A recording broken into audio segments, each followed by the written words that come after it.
Well, folks, we're here back again for another episode of the Soul Sessions featured here on Wrestling Republic. My guest with me today, the Welsh Warthog, one half of The Hunt, former NXT UK wrestler, Wild Boar. Welcome to the show, pal. All right. It's good to have you here. So for our viewers wanting to know your gateway into the world of professional wrestling, can you tell us that, pal?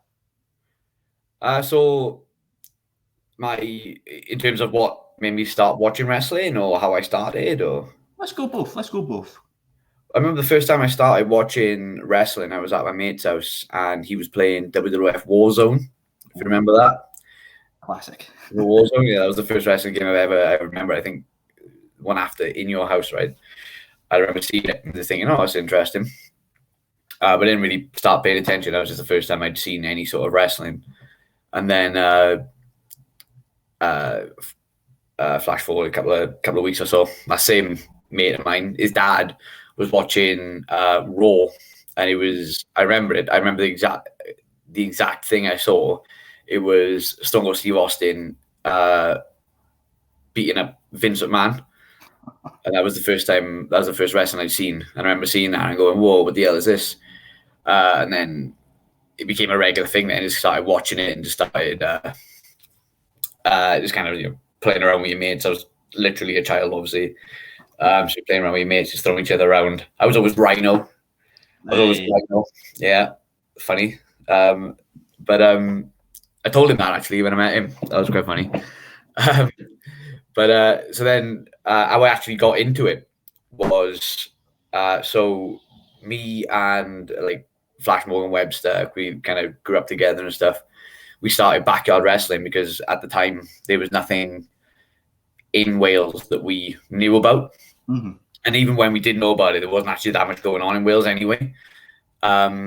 So we had to kind of do it ourselves basically.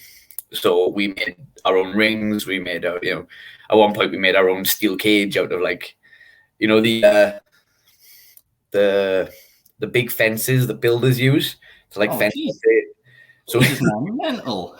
we were obsessed with it. So we used to in the dead of night we'd be robbing these things and running away and going up the mountain and making cages and stuff. But yeah, so we did that for a couple of years, and then our other mate, he doesn't wrestle anymore, but our other mate, Adam, he was like, oh boys, I found this pro wrestling school down in Newport called NWA UK Hammerlock. And so we just went down there. We went down there, and I remember walking in and we were all because there was no ring. It was just in a leisure centre, and there was just mats on the floor. So we would just say to each other, is this pro wrestling? Because the guy who was running at the time was he was quite obviously had a MMA type of background. So we were in the right place. Is this the pro wrestling? So we asked the guy who was is this wrestling? Is this pro wrestling, like WWF wrestling? He was like, oh yeah, you're in the right place. And that's basically how we started, really. That's led you on a great journey, my friend. Yeah. Multiple worlds and championships and all that galore. So I want to talk about actually Wales for a moment, because we've had Kid Cymru on, who's a part of Welsh wrestling, and he actually talked about himself being a real great guy in the locker room and someone you could always come to. I just want to talk about Welsh wrestling and what that means to you, being having a Welsh background for wrestling. So I I said earlier, right? There was nothing in Wales really. There was little promotions going around, but there was nothing really in Wales, not to the caliber there is now. Mm-hmm. So for me to see all the Welsh talent coming through and having had a major hand in helping a lot of if not the majority of the Welsh wrestling talent in this country, Kid Cymru, I had a hand in training him, along with another guy called Big Dog. It's really cool to see the amount of people. That's something I've always wanted to kind of be a part of. I've always wanted to help Welsh wrestling develop a scene of its own, or encourage it. If not, obviously there's only so much I can do apart from train certain people who want to be trained by me. So for me to see the talent coming through and the amount of not just Welsh promotions, but other promotions coming into Wales and running, Progress, ICW did it over the Clash at the Castle weekend, and they both smacked TNT as well. They all came down, and I went to all of them to watch, and they were fantastic. Sold out, crowd were fucking loving it. Sorry, swore. No, it's Scotland. We're Scottish. We love swearing. It's our nationality, our pride and joy. Yeah, that's what we say when we come out the womb, ready for the world. Class. But yeah, no, it's I'm currently involved with New Wave. I used to run Dragon Pro wrestling at Cardiff, and I recently kind of passed the school on to Brendan White, who's renamed it, repackaged it as New Wave Wrestling. They've moved to Newport, and we were based out of Flawless Combat. And I'm like a regular coach there, and to see the talent coming through is unbelievable. Literally, we did a session last night, and I say this every time we're there, and I say it to them as well. I was like, we can run, and they, a lot of them are trainees, and some of them are not trainees. They're just people who've been training with us for years and still continue to do that, which is very cool for me. I appreciate that these people are still working on a regular basis, and they would still like to come and train with myself, Brendan, Dan, Mark Andrews as well. But yeah, as I'm saying, we could run a show that would hold up against any show that I believe is running at the minute, with the people who were just turning up to advanced training class on a Wednesday. Yeah, Wednesday. What day is it? Oh my God. Oh, I never knows, mate. Hey, it's always blending together this day and age.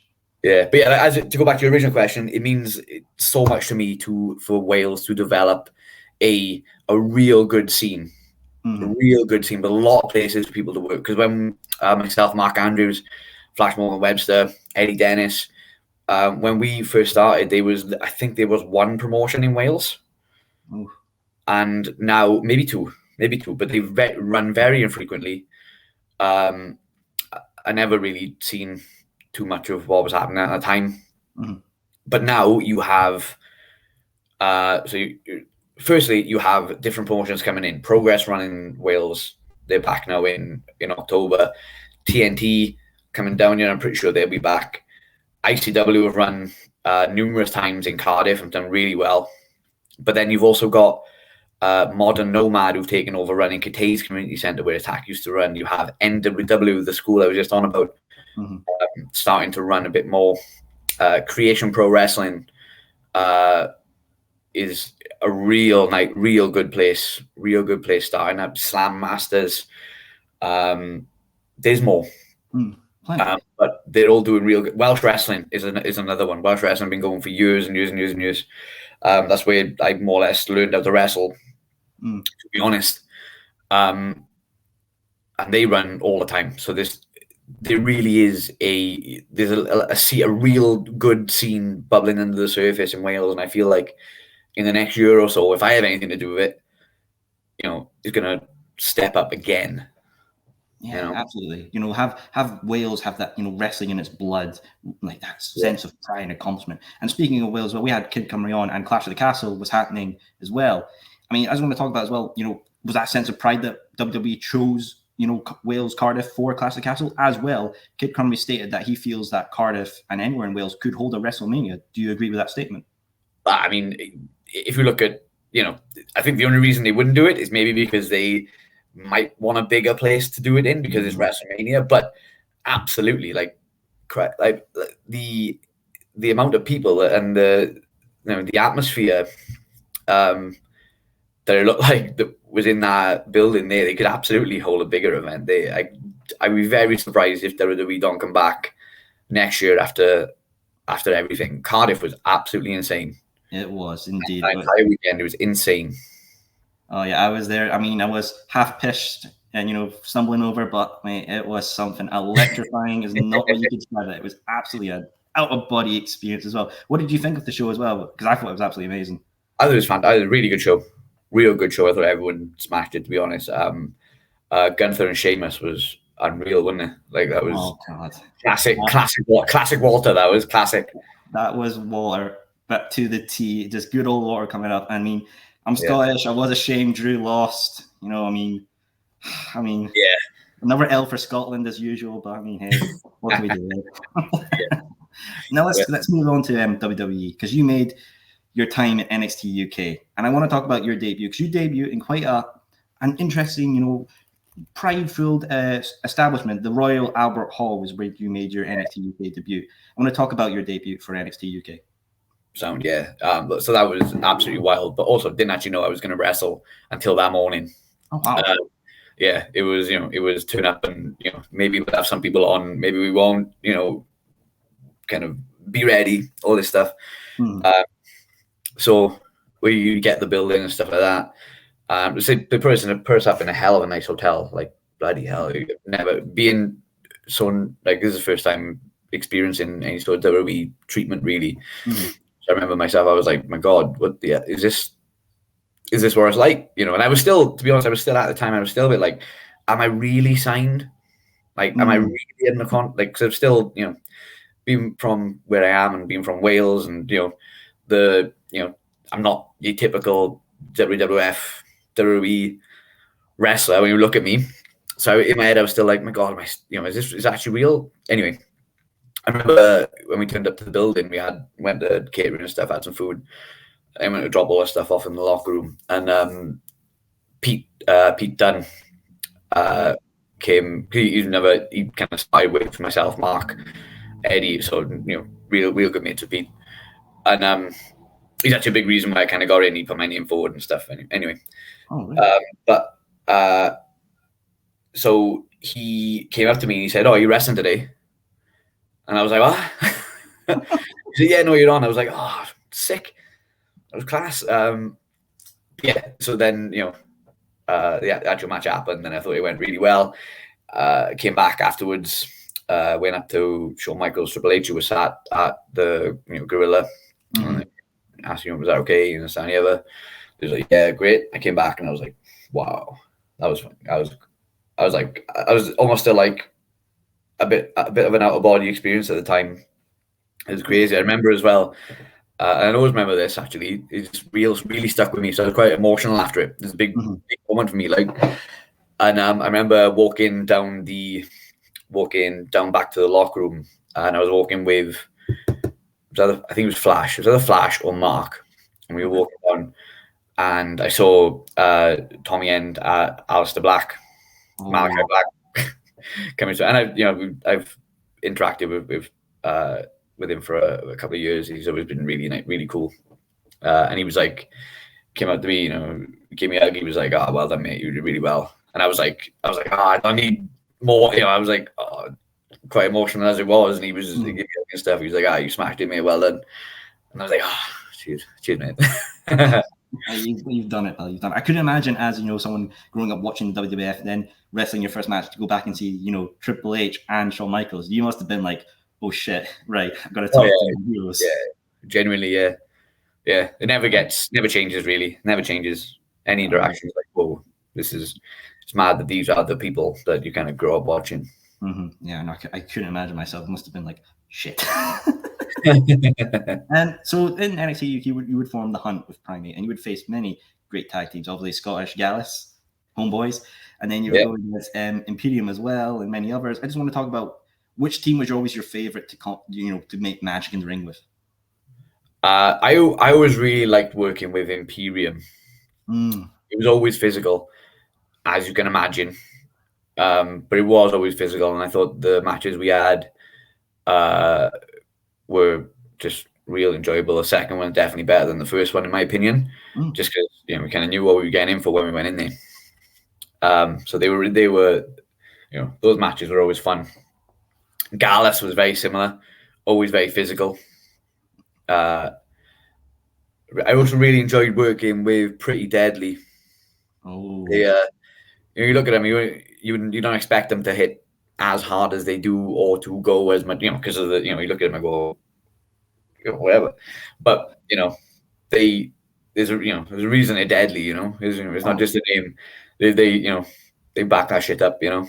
Oh yeah, they're definitely hard-hitting bastards. You could never be too careful with those guys. And they're big lads as well. Like, I know as a small in stature guy, but they are big people. They are large men. Yeah, Always fear Pretty Deadly. Always fear Pretty Deadly. Always fear. You know what you're gonna get into. I want to talk about as well, just obviously 2020 was the big pandemic era, but I want to talk about before that, what was like the backstage environment like at, those early pre-pandemic NXT UK shows? Oh, yeah, it was positive. It was always a team atmosphere at NXT UK, because it was, in the grand scheme of things, it was actually quite a small team. Mm-hmm. So it was a really cool team atmosphere. Everyone was very supportive of everyone else. Yeah, it was just nice. That's good to see. There's not much more I can say about that, to be honest. That's it, if it's nice and great, that's it. That's all you need to say. Just nice and perfect, and no craziness. Yeah, we got the show. We come back afterwards. Some of us had have a beer in the hotel, have a bit of socialise, and then that's it. Great. All you need. Yeah. And then obviously 2020 hit, and then there was the global pandemic. Everything was shutting down. Everything was going crazy. What was, and obviously for here in the UK, it was relatively quick. Everything shutting down. I just want to know, how were you guys informed at NXT UK about all this going down? Was it quite quick, or was it a bit like, let's see how we go, or was it just boom, quick, let's be safe? I mean, yeah, it was pretty quick. I mean, for me, so a funny story. I was, when everything got shut down, when they stopped flights going into America. Mm-hmm. I was in Heathrow, about to go out to do a loop of the house shows with NXT. Oh, so me and Primate were about to go out there, and a couple of us. And I went a bit earlier, so I was going to Heathrow. So me and my fiance stayed in a hotel, and then I had a call going, we're cancelling everything. We can't bring you over.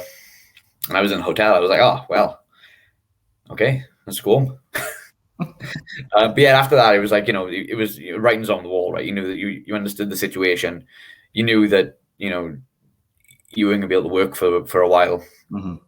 I feel like there was a lot of positives to come out of it. Okay. We had a bit of time, it wasn't obviously very frustrating when you can't do anything in, real life, and in real life, you're obviously stuck in your house, and everyone had problems with that. Yeah. From a wrestling perspective, it allowed me time to recover, body wise. So any sort of niggling injuries, it gave you time to heal up effectively. You had a couple of months off, and then you could also work on other parts of your game. You could work on, for me, it really helped me understand nutrition and eating what I needed to eat to get into a certain shape, or, and this and the other. My training, I think, improved a little bit, because it wasn't, I couldn't really do much else apart from focus on this. There's not a lot of things I could change at that time, but I knew I could change myself and improve myself. So that was the thing I was focused on. And obviously we were looking after us at the time, money wise and stuff like that. So I feel like we were kind of lucky in a sense that we were in the position that we were in at the time. We got off lightly compared to some others, I know, they definitely took care of everybody. They took care of the guys in the States, NXT, and UK as well. So it was always great to see that WWE always got the best interests of their talents at heart. Yeah, absolutely. And now, speaking of your training as well, because I know you suffered quite a nasty injury on your ACL and MCL as well. Just want to talk about the initial, how you realized you were injured, and then the road to recovery for yourself. Right. Okay. So, I remember when I did it off a back body drop. I got thrown, and I landed awkwardly. And I landed, and I remember thinking, it don't feel right, but it didn't hear anything. People always say, like, oh, you did a Euro pop in the San Diego, and I was like, nah, I didn't Euro pop. I just knew I couldn't put weight on it because it didn't feel right. Mm-hmm. I remember the doctor coming up to me mid-match, and he would go in, he went, "You all right?" And I went, yeah. And then I just kind of went, cracked on, did the match, and got on with it. I came back, and I couldn't walk on it properly. I just thought, nah, I've just sprained it. Sprained it, right? But then the doctors, they took me to the side, and they like X-ray, not the X-ray, I don't know. They looked at me, not MRI at the time. It was like a handheld type of one, kind of like ultrasound. What? Sorry. Ultrasound, was it an ultrasound? Yeah, something like that. I think it was something like that. Scan my knee, and they didn't say anything to me, but they looked at each other, and I was like, "Yeah, we're gonna have to send you for MRI." I was like, "Okay, son." Anyway, a week went by. I went, had the MRI, had the results back, and the doctor, the AGB, who was a legend, absolute legend. She's great, but she rang me up and said, "Unfortunately, you've done your ACL, done your MCL. That's 9 months to 12." Ended up being 15, but that's by and by. So initially, my initial reaction was, upset straight away. Upset. I was like, absolutely gutted. And then literally, I'm not just saying this. I'm not. There's no reason for me to just say this, but this is kind of how my mental thing went at the time. I was like, about 15 half hour of being like, shit, really upset. And I had a couple of messages off like the coaches and stuff like that saying, you're going to come back, you're going to smash it, or something ever. And I thought, you know what? Okay, fuck it, let's get on with it. Let's make a positive out of a negative. I've got 9 to 12 months to, get in the best shape I possibly can. Come back better than I was before. So let's get. And also I got 3 months of recovery, so I'll eat a shit ton of Reese's, Reese's in that meantime, and I did, and and it was great. But then after that, it was like, right, let's get to it. And again, to their credit, WWE, they sorted out a real good physio, who I'm mates with, to this day, he's class. So I was going there 2 to 3 times a week. The surgery happened pretty quickly, and then I was doing that. So it wasn't just. And then when you go to the PC, Keith, with the trainers there, would just put you through it, right? As soon as you could go, they put you through it. So the attitude was always come back better than you were before. So I always remember Keith saying that to me, and he's if anyone gets hurt in training or wherever, and I have to take some time out, I will say to them, like, focus on what you can do now. Like, it's not a setback, it's a head start. There's no expectation of you when you're injured, so use that time to get better, improve your cardio, improve your mindset, your psychology, everything surrounding wrestling, which isn't actually wrestling. You are now at that time to be able to make that better, and I feel like that's what I did. I feel like I improved a lot of areas of my game when I took the physical aspect out of it. Oh yeah, definitely. Focus on like the spiritual and mental, and look back, take a seat back, and realize like, hey, I may be injured now, but I can look from different aspects and evolve as a performer to come back stronger and better. Yeah, absolutely. Yeah. Oh yeah, and then you did come back stronger, as you would have an excellent blood feud with Eddie Edwards. The first dog collar match as well in like WWE's like long years. And talk about like how you had that dog collar match, and when was it pitched to you? Like, yeah, we're going to do this the first time in the longest time for WWE. It was my idea. Oh, yeah, the dog collar was my idea. And that's what we were doing. And I went and I requested the dog collar, and so it's really cool that got approved, and that happened because, as far as I'm aware, I don't know if there's ever been. I think maybe the last one might have been Davey Boy Smith and Vader. Jesus, that's going far back. And I don't know if they've ever done, apart from that one. I looked on the network, put it this way, I looked on the network for dog collar matches. I could find that one, and I could find Piper and Valentine. Jesus. And I couldn't find any more. So it was really cool that we got to do that. Those chains, they don't play ball at all. They don't work. Oh no, I can imagine. They look strong motherfuckers. They absolutely suck. Oh God, yeah. I couldn't imagine Eddie's reaction. You're like, hey mate, we're gonna do a dog collar match. He must have been like, oh, for fuck's sake. What made you choose a dog collar match anyway? Was it just something you, because it's not been done in a while, or was it something that you've always liked? So I mean, it fits. I think it fits. Like you said, blood food. I'm a wild boar. I'm a mad bastard. Put me in a dog collar, give me a chain, let me swing it around, let me smack you in the face, let me jump on you, let me choke you with that chain, let me wrap around your face. That's I thought that fit. I also remember watching highlights of I've seen the match and stuff, but CM Punk and Raven had a dog collar Ring of Honor, didn't they? And I always remember that sticks in my head. I was thinking, my God, that was quite that was quite rough. So definitely indeed. It was quite a rough one, that one. Jesus Christ. Like I said, they did, and they done. You get no disqualification, you get hardcore, you get street fights. Mm-hmm. When you have a dog collar match, who's who voluntarily says, yeah, put a dog collar on me, So some crazy fuckers are like, yeah, that's my favorite thing to do. I do. Awesome, mate. And let's go on to, sadly, the end of NXT UK. And sadly, you were given your release as well. Talent were being moved to NXT 2.0. Was there a certain writing on the wall when you knew, like, okay, something's up here going on with NXT UK? I mean, no, not necessarily. I don't want to. I'd rather not go into this with this was sad, woe is me, da da da da da da da. I really enjoyed my time there.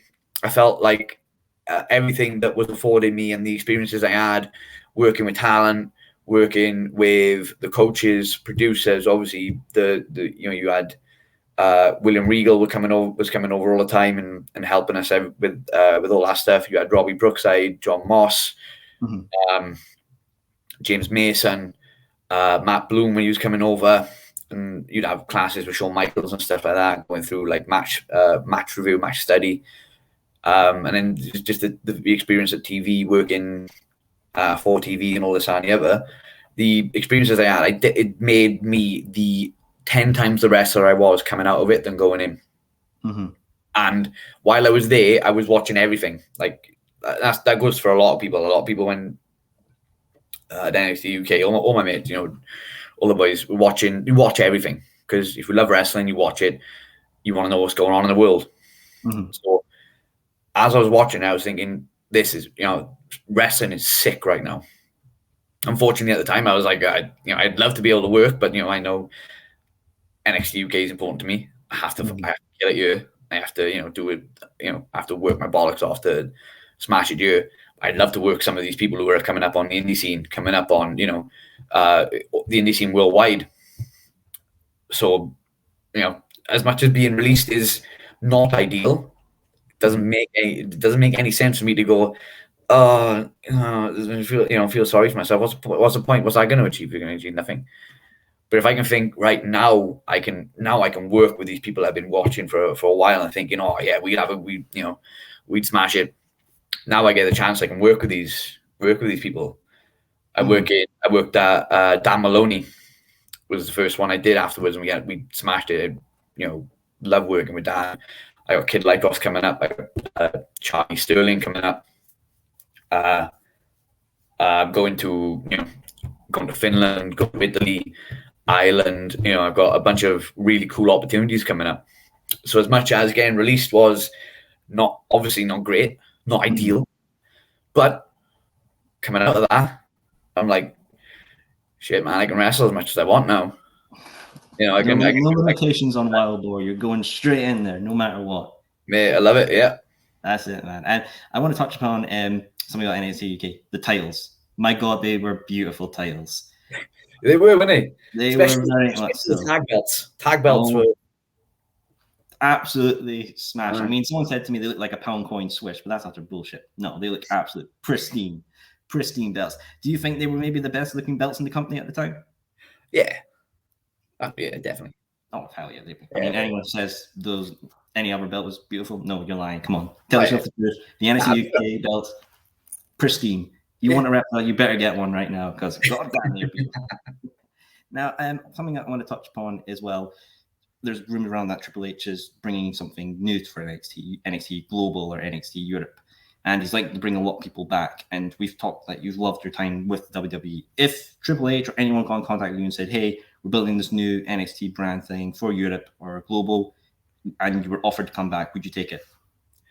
I mean, who knows when anything is going to happen and when it's going to change, right? I can't tell you what position or what time in my life I'm going to be in should that question get asked to me. So, I have nothing against WWE. I love working there. But I can't say yes or no at the minute. All I can say is that I got nothing against anyone. I just want to work. That's it. Work hard, get paid, and have a good time. Simple as that. Eh? That's it. Well, Boar, thanks for coming on the show, pal. We're just nearing the end of our time here, but I want to get the viewers, if they want to see more of you, what have you got lined up for the rest of 2022? So, hang on, let me get my calendar up. So I got some of the Welsh promotions. Some of the Welsh promotions I was on about. I'm going to be doing some stuff with Welsh wrestling. So we're going alongside Kid Cymru probably. Hey. Going to Finland coming up for Slam Wrestling. Have Slam Masters in Cardiff. Creation Pro in Cardiff. Modern Nomad in Cardiff. Where else am I?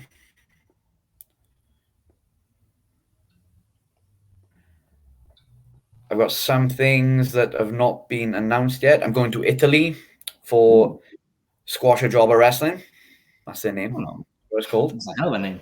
Yeah. Creative, isn't it?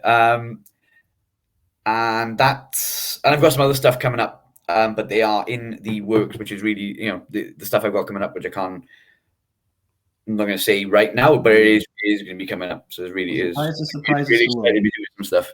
Well, I personally hope to see you up here in Scotland in ICW soon enough. I would love that. I'd love to come back to ICW. Come on, ICW, get the man on the roster. Get him back up here. Don't make me have to travel all the way down to Cardiff to see the boy. Come on. I've had enough traveling for one day. Well, Boar, thanks for coming on the show, pal. All our viewers, remember to check out Wrestling Republic, all your wrestling needs. I've been your host. Have a good one, folks.